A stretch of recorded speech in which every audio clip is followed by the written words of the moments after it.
Bonjour tout le monde. Alors j'ai une plutôt bonne nouvelle, ça nous change un petit peu. Je fais une pause dans mes différentes tâches et mes différents travaux, qui sont en général plus intéressants que mes aventures judiciaires. Mais bon, je me suis engagé à vous rendre compte pour vous lire un jugement que j'ai reçu il y a quelques jours. Euh, Vous avez vu le titre, vous avez vu la miniature, donc vous savez de quoi il est question. Et donc on va lire ensemble ces 11 pages, pas en entier, hein, rassurez-vous, et je vais commenter par-ci par-là. Et notamment, le fait que je trouve que ce jugement-là, même si je ne suis pas satisfait à 100% de ce que j'y lis, me semble être un jugement très prudent, très pondéré et argumenté à chaque étape, ce que je n'ai pas pu constater dans un autre jugement, ici j'ai la copie de l'arrêt de la Cour d'appel de Montpellier, pour des propos où vous allez voir que les deux affaires, à un moment donné, vont se télescoper. On a des choses qui se ressemblent avec des jugements qui ne se ressemblent pas. Alors, allons-y. Le tribunal, donc la 17e chambre correctionnelle à Paris, a délibéré et statué conformément à la loi en ces termes. Le 13 décembre 2022, Thomas Durand déposait une plainte avec constitution de partie civile devant le doyen des juges d'instruction de ce tribunal à l'encontre de Delavier. Décembre 2022, pour des propos qui remontaient au mois précédent, en particulier octobre. J'enregistre cette vidéo le 14 octobre 2025. Cette affaire a pris 3 ans. Elle n'est pas compliquée, cette affaire, hein. Mais Delavier ne vit pas en France et il a fait le mort tout au long de la procédure, ce qui fait qu'il n'a pas été représenté. Et donc, ça ralentit la procédure, y compris de la police. Bref, au bout de 3 ans, nous avons ce texte. Et donc, il était poursuivi au terme de cette plainte pour 30 propos du chef d'injure publique et 7 propos du chef d'injure publique à caractère homophobe. Et c'est important, j'ai échangé avec mon avocat auparavant, qui m'a expliqué que, d'une part, ce type de dossier était compliqué. C'est compliqué de faire condamner des gens en France pour des propos, pour injures, pour diffamation. Et c'est une bonne chose, puisque ça veut dire que la justice considère que la liberté d'expression doit être protégée très fortement. Et les propos à caractère homophobe, c'est compliqué. Il m'a expliqué, mon avocat, encore une fois, qu'on constatait depuis des années une augmentation des signalements, des infractions à caractère homophobe. On vit une époque qui ne va pas dans le bon sens. On a une pente savonneuse comme ça où ce type d'intolérance et d'agression est un peu décomplexé.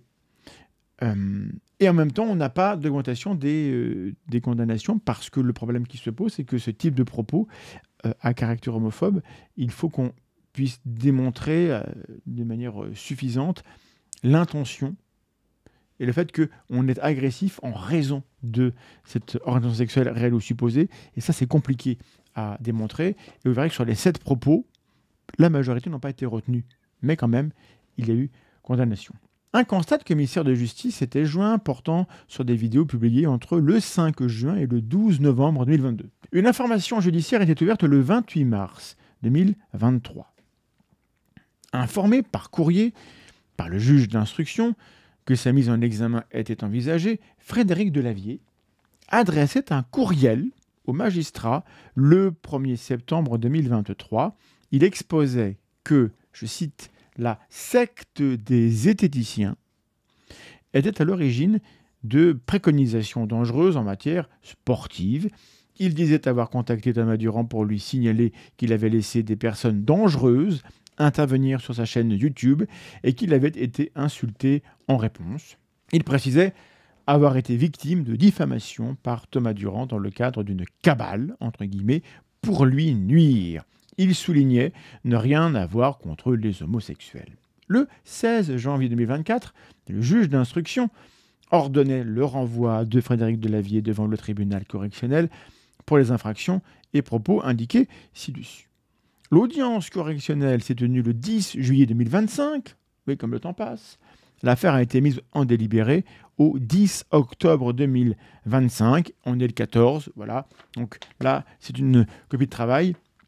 Le jugement définitif, qui contiendra le même texte, mais qui aura les signatures des différents juges, on l'aura dans au moins un mois, peut-être 2, peut-être 3. Je joignais à ma plainte un constat de commissaire de justice réalisé le 28 novembre. Le commissaire de justice indique avoir consulté les vidéos sur le site YouTube, indiquant pour chaque vidéo sa date et son titre et retranscrivant une partie des propos tenus. Et c'est peut-être là le problème, que les propos tenus ont été retranscrits, vous verrez, de manière un petit peu trop étroite, c'est-à-dire qu'il manquait parfois du contexte.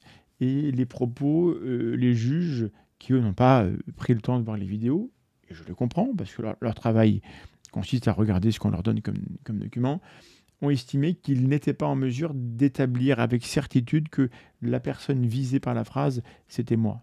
Mais si vous avez vu ces vidéos, vous n'avez aucun doute, et moi non plus.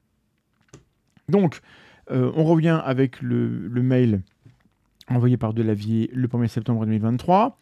Il résulte du constat d'huissier que les propos poursuivis ont été tenus sur le site YouTube, sur une page dont le titulaire mentionné est Frédéric Delavier. S'il n'a pas reconnu la paternité des propos objet de la plainte avec conciliation de partie civile, Frédéric Delavier n'a pas indiqué dans le courriel adressé au juge d'instruction ne pas en être l'auteur. Il a, au contraire, exposé n'être que ouvrez les guillemets, la victime d'un immonde harcèlement de groupe, d'une secte, auquel je réponds pour l'honneur, mais aussi pour faire connaître les dangers de leurs enseignements, de dingue, pouvant entraîner des infirmités.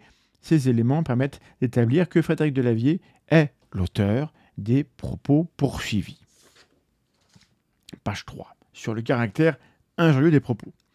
Donc là, on fait le rappel de c'est quoi une injure. Et donc, du coup, je vais vous lire, et puis ça fera un petit peu de vulgarisation sur le droit. Si jamais il y a des juristes dans la salle, pardonnez-moi si je dis des bêtises, je ne vais pas trop commenter, très peu. Mais voilà, un texte comme ça, le but du magistrat, du juge, c'est qu'on comprenne pourquoi il arrive à telle décision. Donc, il nous explique. L'alinéa 2 de l'article 29 de la loi du 29 juillet 1881 définit l'injure comme toute expression outrageante, terme de mépris ou invective qui ne renferme l'imputation d'aucun fait. Lorsqu'il y a un fait qui est imputé, tu as fait ça, donc tu es un salaud, là c'est de la diffamation. Quand on te dit tu es un salaud, mais pour aucune raison particulière, c'est de l'injure. Renvoyant à une expression outrageante portant atteinte à l'honneur ou à la délicatesse, un terme de mépris cherchant à rabaisser l'intéressé et une invective prenant une forme violente ou grossière.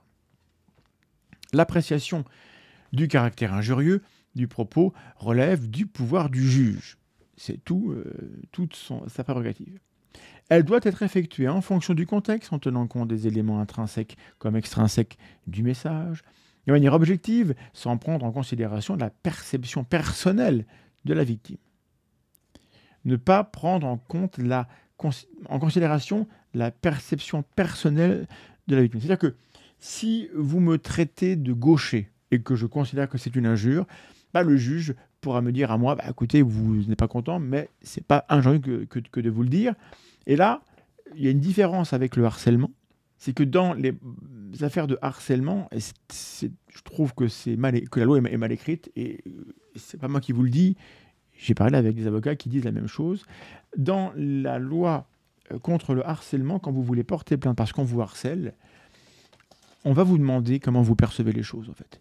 Et si jamais vous êtes quelqu'un de résilient, vous connaissez Vincent Flébussier, par exemple, il est harcelé depuis des années, depuis plus de 8 ans, par un type complètement cringe, bizarre et malveillant, qui le stalk partout, qui écrit sa page Wikipédia, qui contacte tous ceux qui l'embauchent pour le pourrir, pour les inciter à ne pas l'embaucher, ce qui a abouti à l'annulation de plusieurs contrats pour Vincent, donc il y a vraiment un préjudice. Il a perdu, Vincent, parce qu'il n'a pas pu démontrer au tribunal que lui-même avait mal vécu, qu'il y avait des conséquences, qu'il y avait un retentissement psychologique sur sa personne. Donc, selon le droit français, il n'y a pas de harcèlement si la victime n'en souffre pas. Mais pour l'injure, c'est différent. On est objectif, et si un propos est injurieux, même si la personne injuriée n'en souffre pas, alors on peut condamner. Et je trouve que c'est mieux écrit. Donc, un petit coucou aux juristes et aux gens qui écrivent les lois, faites mieux. Le juge doit En outre, tenir compte des impératifs résultant de l'application de l'article 10 de la Convention de sauvegarde des droits de l'homme, qui n'admet de limite à la liberté d'expression que celle qui constitue des mesures nécessaires dans une société démocratique, notamment à la protection de la réputation et des droits d'autrui. Ou des droits d'autrui. Dans l'exercice du contrôle de proportionnalité entre l'atteinte portée en particulier à la réputation et aux droits d'autrui et l'atteinte susceptible d'être portée à la liberté d'expression par la mise en œuvre de l'une des restrictions prévues par la loi, l'appréciation du juge doit ainsi être plus souple dès lors que les propos incriminés s'inscrivent dans un débat public d'intérêt général. Ça a été plaidé dans l'affaire Lobé, dans laquelle j'ai perdu, mais je fais appel, je viens en cassation, sur le fait que lorsqu'on parle notamment de questions de santé publique, vaccins, Covid, fake news, etc., quand moi j'échange sur les réseaux avec des gens qui ne sont pas contents de ce que je raconte, c'est pas que je leur en veux personnellement, que je les déteste et que je veux les détruire, c'est que j'estime que sur telle ou telle question d'intérêt général, il est important de pouvoir débattre et de pouvoir dire que ces gens disent n'importe quoi, éventuellement disent de la merde, mais l'expression, du coup, elle est compliquée à prononcer, apparemment, on n'a pas trop le droit. Donc, le débat public d'intérêt général est quelque chose qui doit rendre le juge plus prudent dans sa manière d'administrer la justice, et donc on doit être plus tolérant envers des propos peut-être un petit peu excessifs, mais qui sont tenus dans le cadre d'un débat où la société a intérêt à ce que la parole soit libre. Bon.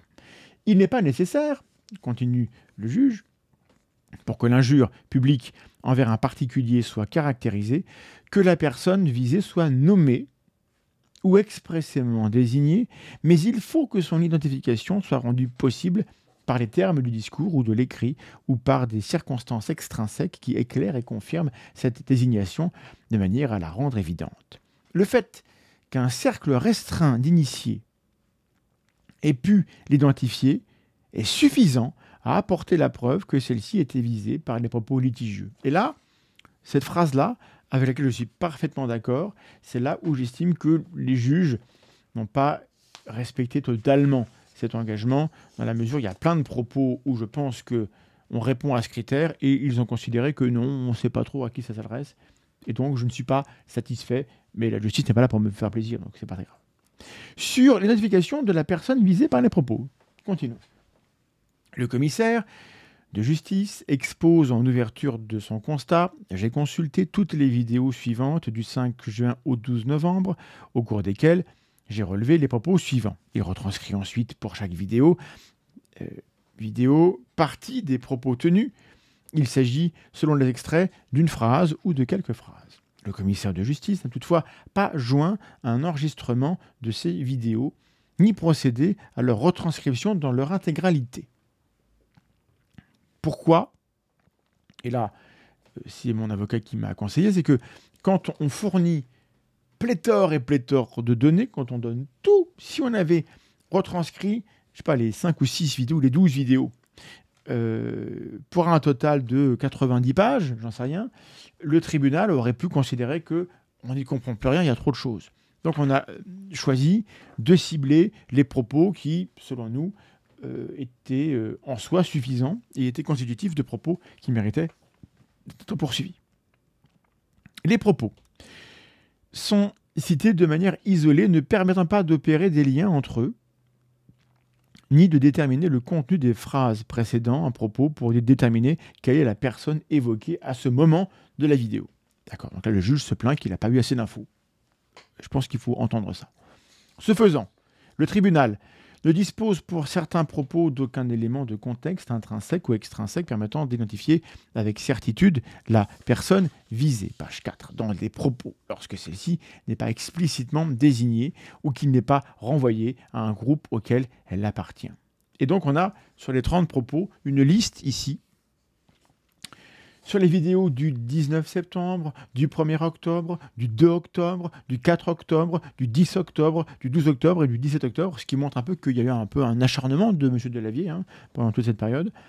Et donc, quelle bande de connards, Ramolo déconstruit, gentil toutou, nanana, c'est toi qui es un abruti. Pauvre abruti, je te traite d'abruti parce que tu le mérites. Vous êtes des connards. Tu es à la biologie ce que les platistes sont à la géographie. Tu es un abruti, un fouteur de merde. Ah, pardon, mais la phrase sur tu es à la biologie ce que les platistes sont à la géographie, on sait bien à qui ça s'adresse, monsieur le juge. Bon. Donc, des connards, sale individu, casse-couille, taré, espèce de taré, complètement taré, dimension sexuelle en plus, puisque je représente une virilité visiblement qu'ils n'ont pas. Il est complètement con, ce monsieur est un âne, tu es un âne, visiblement tu es un âne, vu le niveau de nullité, cet individu, c'est un petit fouille-merde. Donc tout cela, tous ces propos-là, ne sont pas retenus. Monsieur Delavier sera donc renvoyé des fins de la poursuite concernant ces propos. Bon. Donc là-dessus, je vous ai dit ce que moi j'en pensais. Je pense que pour certains, quand même, on peut savoir de quoi il s'agit. Mais on a affaire à une juridiction qui est très protectrice de la liberté d'expression. On ne peut pas faire condamner les gens lorsqu'il y a un micro-doute sur ce qui a été dit, comment, pourquoi et envers qui. Bon. Mais il y a des propos qui sont, plus... sur les autres propos, bon, poursuivons, sur les autres propos poursuivis sur la qualification d'injure envers un particulier, ces propos seront examinés successivement. Et donc là, on prend les choses, et pour chaque propos, on nous explique si, oui ou non, il y a injure publique, et si oui ou non, il y a matière à ce que la personne soit condamnée. Le 30 septembre 2022, le propos suivant, mis en caractère gras par le tribunal, est poursuivi. Donc je ne vais pas vous montrer l'extrait de l'avier, je vous lis le texte, et puis vous verrez bien ce qu'il en est. Tout cela a été colporté par la tronche en biais. Un certain Thomas Durand, du coup je suis nommé. Bien sûr, qui ne fait pas de musculation, ça se voit, qui ne s'intéresse pas à ça. D'ailleurs, il dit que je ne m'intéresse pas à ça, avec un certain dédain pour montrer qu'il est un intellectuel et pas un sportif qui s'intéresse aux questions du sport. En plus, il est con, il n'est même pas intelligent. Et ça, c'est mis en gras. Donc la phrase « en plus, il est con, il n'est même pas intelligent », que je trouve personnellement moins grave, moins salé que les propos qu'on a pu voir avant. Là, par contre, on nous dit « les propos poursuivis visent manifestement à Thomas Durand au regard des termes les précédents ». Le terme « con » constitue une invective grossière pour qualifier ce dernier de personne stupide ou imbécile, renvoyant ainsi à la seconde partie du propos poursuivi. Il n'est même pas intelligent.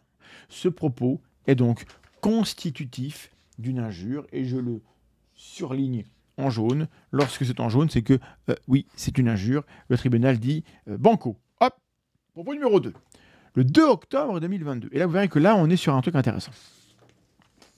Le propos suivant, mis en caractère gras par le tribunal, est poursuivi. Ce soir, je voulais vous faire une petite vidéo, réponse à la tronche en biais et à, en gras, Thomas Durand, qui vient de pondre une nouvelle vidéo, un nouvel étron sur sa chaîne, un étron nauséabond, point d'exclamation, fermez les guillemets.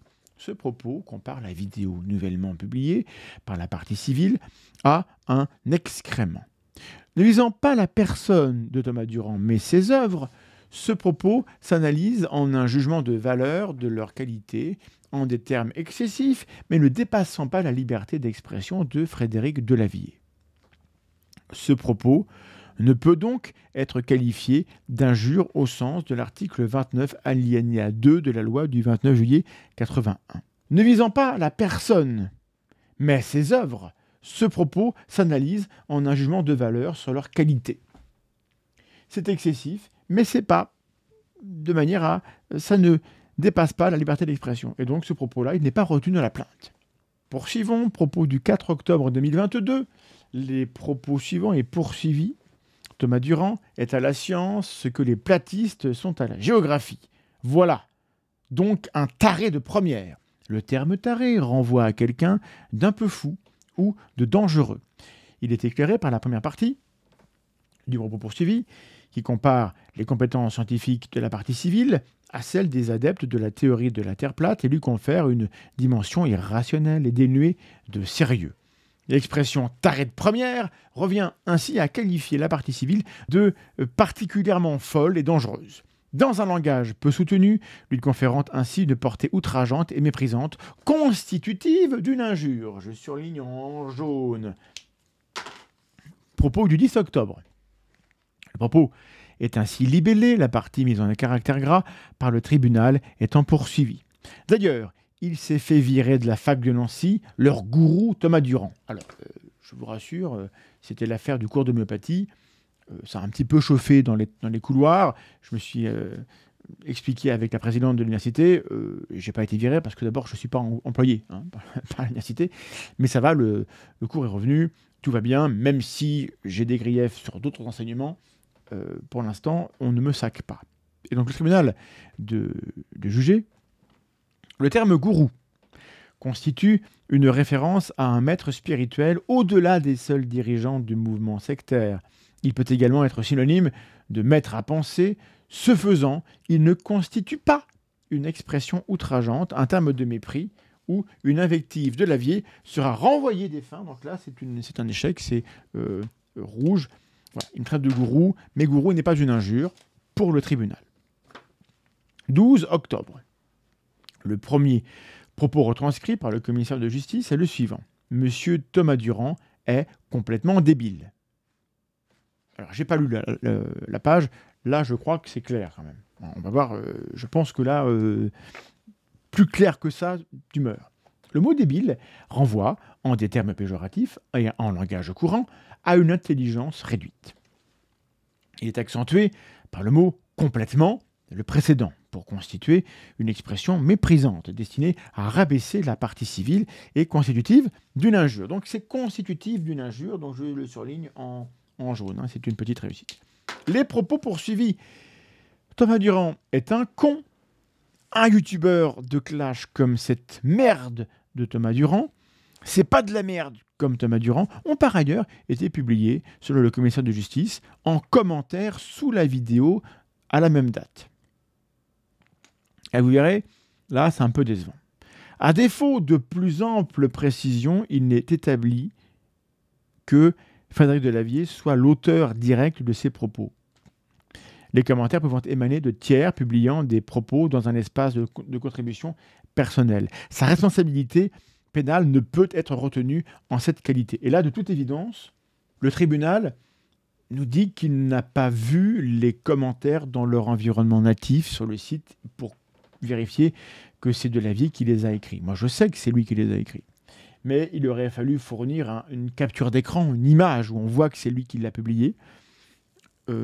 Et de toute évidence, les juges nous disent que ça n'a pas été fait. Par ailleurs, en qualité de directeur de publication de sa chaîne YouTube et conformément à l'article 93.3 de la loi du 29 juillet 1982, la responsabilité pénale de Frédéric Delavier est conditionnée à la preuve qu'il avait connaissance du message ou qu'informé, il n'a pas agi promptement pour le retirer. Or, en l'espèce, ni la connaissance des messages, ni la demande de retrait par la partie civile ou par un tiers ne sont établies. Frédéric Delavier sera donc renvoyé des fins de la poursuite pour ces trois propos. Dommage, parce que là, on avait des belles injures publiques bien caractérisées, à mon avis. Propos du 17 octobre. Rassurez-vous, on a fait plus de la moitié. Le premier propos est ainsi formulé, le passage poursuivi ayant été placé en caractère gras. Je vous fais cette vidéo parce que nous avons un individu qui est une petite merde, qui fout la merde en permanence. Il a même été viré momentanément d'une faculté, la fac de Nancy, qui s'appelle Thomas Durand, et Thomas Durand vient chercher la merde en permanence. Ce propos qualifie tout d'abord la partie civile d'excrément, en utilisant le terme merde, qualification dont la dimension outrageante et péjorative est accentuée par l'adjectif petite. Il aurait dit une grosse merde, ne serait pas été moins péjoratif. Mais bon, il reproche par ailleurs à Thomas Durand de semer le désordre ou de provoquer la zizanie en indiquant qu'il fout la merde. La persistance dans le champ lexical des matières fécales et sa dimension répétée en permanence faisant également de ce reproche un terme injurieux. Le propos, donc injurieux, donc je souligne, ce terme est injurieux. Le propos suivant est également poursuivi. Les zététiciens qu'ils aillent se faire enculer. Si Thomas Durand n'est pas visé personnellement par ce propos, ces termes rejaillissent sur lui en tant que membre revendiqué de la communauté restreinte des zététiciens. Ces propos signifient le mépris porté par Frédéric Delavier aux membres de ce groupe dans une formulation constitutive d'une invective grossière et outrageante, constitutive d'une injure. Donc ce propos est retenu. Bon, on passe au 2 novembre. Le propos poursuivi est le suivant. Assermendax, qui est l'animateur clownesque de la Tronche en Biais. Assermendax est le pseudonyme utilisé par Thomas Durand sur cette chaîne YouTube, qui est donc personnellement visé par ce propos. Le terme clownesque, par sa référence à un clown, peut exprimer soit une dimension amusante ou divertissante, soit un manque de professionnalisme de la partie civile. Il constitue un jugement de valeur n'excédant pas ce que permet la liberté d'expression, à défaut de constituer une expression outrageante ou méprisante, Delavier sera renvoyé. Donc là, clownesque, ça passe à la trappe. Admettons, j'ai pas d'objection, admettons. Il faut accepter que le tribunal ne soit pas d'accord avec moi surtout.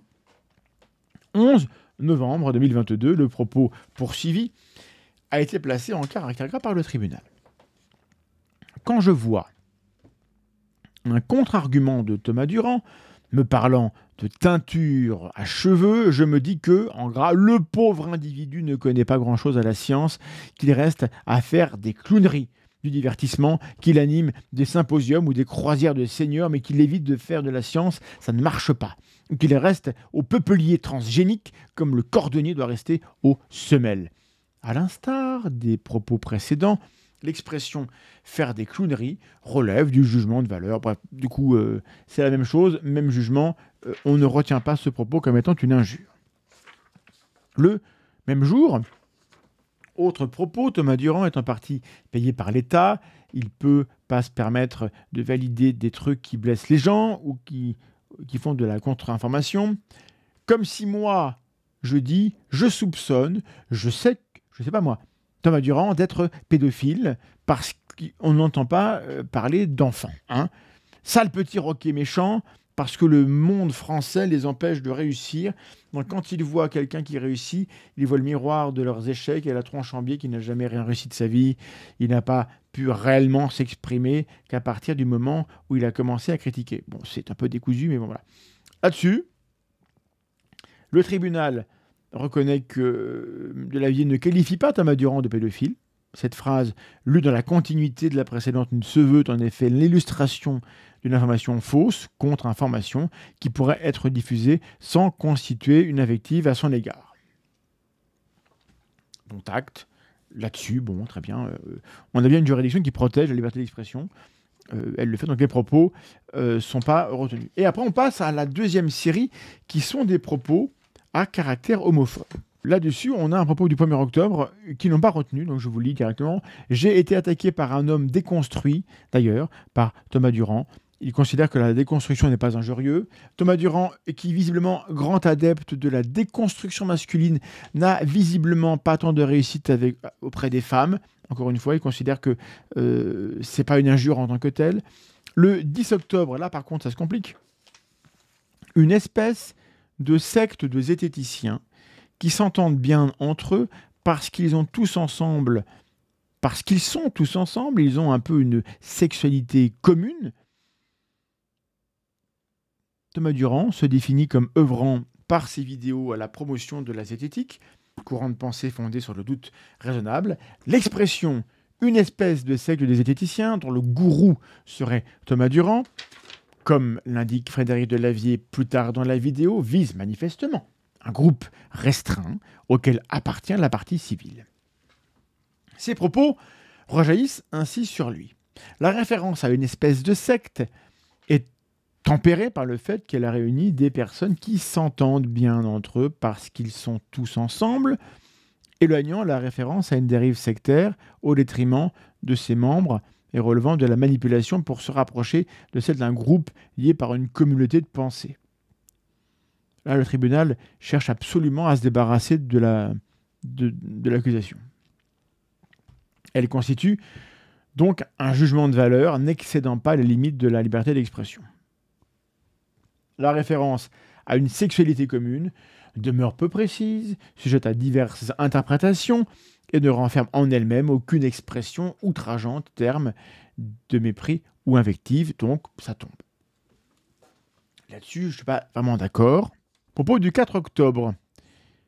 Ce fouteur de merde de Thomas Durand, qui ne cherche qu'à gagner de l'argent pour la dénonciation et le conflit, n'oubliez pas qu'il m'a attaqué sur le dos rond. Ça paraît ridicule, mais il fait la promotion de Geek and Fit. Bonjour Agaïs. On a prouvé que ce qu'il disait était débile, que le dos rond est sans danger, arrondir le rachis lombaire en lourd est sans danger, donc ce Thomas Durand qui s'y connaît en tout, comme le cordonnier de Pline défend Thomas Durand parce que l'autre doit faire partie de sa secte de petits barbus invertis. Voilà, j'ai rien contre les invertis, mais quand ça devient une secte, c'est ridicule. À l'instar des autres propos poursuivis, ce propos ne peut être éclairé par des éléments de contexte ou les propos l'encadrant dans la vidéo, à défaut de production de tels éléments. Compte tenu de l'absence de clarté de la phrase retranscrite, il est difficile de discerner de manière univoque qui est l'autre, évoqué dans les propos poursuivis. Delavier parle tellement mal que lorsqu'on retranscrit son propos à l'oral, on comprend, à l'écrit, sa syntaxe, elle est fuckée, on comprend plus ce qu'il veut dire. Pourtant, quand on l'écoute, on comprend bien ce qu'il veut dire. Donc, il y a une sorte d'avantage. Si vous parlez suffisamment mal, le tribunal aura du mal à comprendre que vous êtes injurieux. Pour autant, les termes « sa secte » renvoient manifestement dans ses propos à un groupe dont ferait partie ou que dirigerait Thomas Durand et qui serait composé de personnes inverties, terme ancien renvoyant à une personne homosexuelle, aujourd'hui péjorativement connotée. Si le terme secte n'est pas en soi nécessairement injurieux, comme exposé ci-dessus, il est associé ici à l'idée que ce groupement ne serait composé que de petits barbus invertis. Il s'agirait donc d'une secte composée de personnes homosexuelles inverties, comme le confirme la phrase suivante « J'ai rien contre les invertis, mais quand ça devient une secte, c'est ridicule. » Par ailleurs, petit et barbu, voilà, sont des termes qui rajoutent des choses. Le recours au terme péjoratif inverti, accolé au mot secte, et la représentation ici caricaturale de ces membres en petits barbus forment ensemble une image empreinte de mépris pour ce groupement supposé, la mention de l'homosexualité de ses membres n'étant manifestement ajoutée pour l'auteur du propos que pour renforcer l'image caricaturée et outrageante recherchée. Thomas Durand est présenté dans le propos poursuivi, éclairé par le paragraphe dans lequel il s'insère, comme faisant partie de ce groupe. Ce propos est donc constitutif d'une injure en raison de son orientation sexuelle. Frédéric Delavier sera déclaré coupable de cette infraction pour ce propos. Voilà, l'ensemble des infractions d'injures caractérisées s'inscrivent dans les échanges entre le prévenu et la partie civile par vidéo interposée. Ces invectives sont déconnectées d'une éventuelle discussion de fond, qui n'apparaît ni au terme de la retranscription par le commissaire de justice des propos, ni au terme des éléments rassemblés au cours de l'information, dont le point de vue de Frédéric Delavier. Il n'est donc pas établi que les injures retenues se sont inscrites dans un débat d'intérêt général. La condamnation pénale de Frédéric Delavier n'est donc pas de nature à porter une atteinte excessive à la liberté d'expression et à son droit d'informer le public. Elle est conforme aux dispositions de l'article 10 de la Convention européenne des droits de l'homme. Et donc après, on arrive à la peine, et je vous dirai à la fin, on arrive bientôt, vous verrez à quoi est-ce qu'il est condamné, ce brave Frédéric Delavier. Pour déterminer la peine prononcée à l'encontre de Frédéric Delavier, seront pris en considération le fait qu'il est déclaré coupable de 4 injures envers un particulier sur une période de 18 jours dans des supports distincts ainsi que d'un fait d'injure à caractère homophobe. La large diffusion de ces propos sur des chaînes YouTube comportant au jour du constat d'huissier 114 000 abonnés et l'absence d'antécédents judiciaires de l'intéressé Au vu de ces éléments, et en l'absence de plus amples informations sur la situation personnelle, Frédéric Delavier sera condamné à une peine de 1 000 € d'amende avec sursis. Il est sursis parce qu'il n'a pas de condamnation précédente. Voilà. Mais s'il est condamné dans le délai, je ne le connais pas, je ne sais pas si c'est 1 an, 2 ans, 5 ans, les juristes en commentaire pourront le dire. Si M. Delavier est condamné par la justice dans un certain délai, eh ben, les 1 000 € de sursis sauteront et il devra payer une amende. Et c'est tout le bien que je lui souhaite pour l'action civile. Thomas Durand sera reçu en sa constitution de partie civile au regard des infractions retenues, de leur large diffusion et de leur caractère répété. Il justifie d'un préjudice moral qui sera réparé par la condamnation de Frédéric Delavier au paiement de, roulement de tambour, 1 000 € de dommages et intérêts, ainsi que par la condamnation de ce dernier à supprimer les propos retenus comme injurieux de ces vidéos. Il n'y a pas d'astreinte, c'est-à-dire qu'on demande de retirer, mais il n'y a pas d'astreinte, donc ça, j'ignore comment on va obtenir que M. Delavier retire les vidéos dans lesquelles il m'injurie. Il peut juste couper les phrases, s'il préfère. Je note que le tribunal ici n'est pas assez... J'ai failli dire un mot qui serait outrageant et injurieux. Que le tribunal ici a la sagacité, a l'intelligence qui a fait défaut au tribunal de Montpellier. On n'est pas en train de demander à Frédéric Delavier de faire supprimer partout sur Internet les copies des propos qu'il a tenus. Parce qu'il ne pourrait pas le faire. En revanche, retirer partie ou intégralité des vidéos qu'il a postées lui-même, ça on peut lui demander et donc le tribunal le fait. Le préjudice de Thomas Durand étant ainsi intégralement réparé, il n'y a pas lieu de condamner Frédéric Delavier à une mesure de publication judiciaire. Soit, j'aurais aimé. Mais bon. Frédéric Delavier sera enfin condamné à payer la somme de 2 000 € à Thomas Durand sur le fondement de l'article 475-1 du Code de procédure pénale. Ça, c'est pour couvrir les frais de justice. Et donc, je vous informe que je m'engage à ce que ces 2 000 €, lorsqu'ils me seront versés, je les reverse au fonds justice géré par la STEC pour que ce fonds puisse se reconstituer un peu parce que les dépenses pour me défendre dépassent cette somme-là. Mais on le reconstituera de manière à ce qu'il puisse servir à d'autres procédures, hélas, en cours ou à venir. Par défaut, concernant Frédéric Delavier et contradictoirement à l'égard de Thomas Durand, susceptible d'opposition pour le premier et d'appel pour le second. Donc là, ici, puisque le tribunal a considéré qu'il avait jugé en l'absence de Delavier, parce qu'on n'a pas la preuve pour le tribunal que Delavier savait quel jour il y aurait l'audience, alors que nous, on a la preuve qu'il le savait parce qu'il a répondu à quelqu'un sur Internet. Moi, je peux faire appel si je considère que je veux qu'il soit condamné plus fort, mais non, ça me convient, et lui peut faire opposition. Donc, le tribunal déclare Frédéric Delavier coupable d'injure publique envers un particulier concernant les propos suivants. En plus, il est con, il n'est même pas intelligent. Thomas Durand est à la science que les platistes sont à la géographie, voilà, donc un taré de première. Thomas Durand est complètement débile, un individu qui est une petite merde, qui fout la merde en permanence, les zététiciens qu'ils aillent se faire enculer. Déclare coupable M. Delavier d'injure publique à caractère homophobe envers un particulier pour le propos suivant, parce que l'autre doit faire partie de sa secte de petits barbus invertis. Renvoie Frédéric Delavier des fins de la poursuite concernant les autres chefs de prévention, le condamne à une peine d'amende de 1 000 €, dit qu'il sera entièrement sursis à l'exécution de cette peine. En gros, il répète ce que je vous ai dit sur les sommes qui sont attendues à être versées. Voilà, c'est beaucoup d'énergie, c'est beaucoup de temps, mais c'est important de ne pas laisser les espaces numériques être un Far West dans lequel on peut se comporter n'importe comment. Frédéric Delavier avait largement la possibilité de me contredire, d'exprimer vertement son opposition à ma position, et même de dire à quel point il pense que ce que je fais, c'est nul. Et vous voyez, le tribunal était même d'accord pour qu'il dise que ce que je fais, c'est de la merde. Et s'il avait dit que cela, eh ben, il n'y aurait pas eu de plainte de ma part. Mais il a choisi, par ailleurs, et pas uniquement à travers des propos, mais à travers des images qu'il a publiées, des attaques à caractère homophobe, même s'il s'en défend, et des injures publiques. Et ça, mesdames et messieurs, il ne faut pas le faire.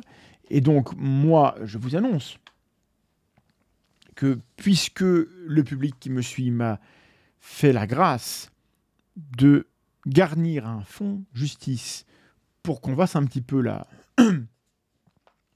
peu le ménage, et ben moi je le ferai. Et donc, au nom de tout le monde et de tous ceux qui me soutiennent, je poursuivrai les gens qui se comportent mal sur les réseaux de cette manière. Et vous voyez, les condamnations vont tomber. Maintenant, il reste à faire payer M. Delavier. Et pour ça, il y a des huissiers.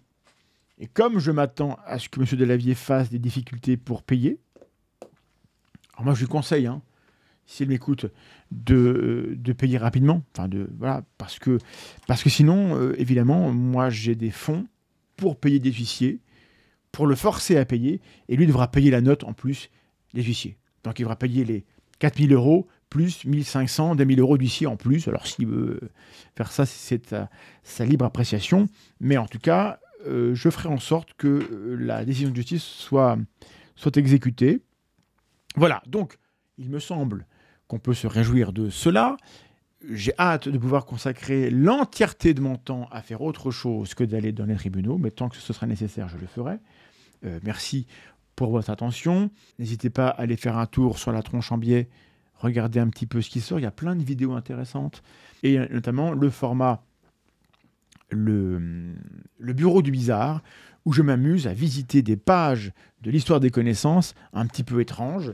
Il y a un peu de débunkage, il y a de l'histoire, et toujours à la fin, je tire une leçon zététique, d'esprit critique par rapport à cette page de l'histoire. Et en général, même si ça date de 1803, de 1784 ou de 94, il y a matière à en tirer une leçon pour le présent. Et c'est beaucoup plus intéressant et stimulant à faire que ces affaires-là.